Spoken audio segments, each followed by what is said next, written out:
Sveiki visi gimę po žuvų ženklu. Pasižiūrėkime laikotarpį nuo kovo 21 dienos iki 20. Kas jūsų laukia? Savaitės patarimas, ko vengti ir kokios perspektyvos. Šią savaitę jūsų intuicija bus gana aštroka ir vadovaukitės tik tai ją.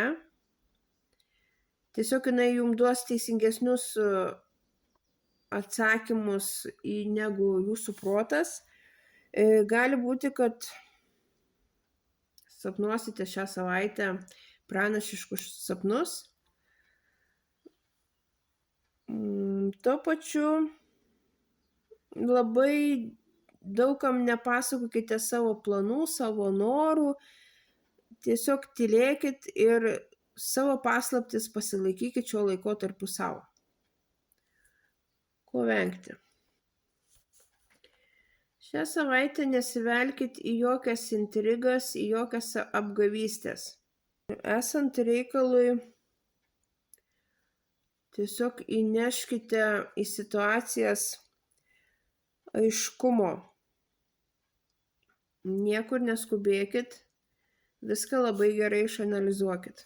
O šiaip savaitė gana tokia lengva, bendram fone. Tiesiog bus progų švęsti, džiaugtis, pildysis jūsų norai. Tiesiog jūsų užduotis bus per daug nesileisti į linksmybės ir turėti saiką.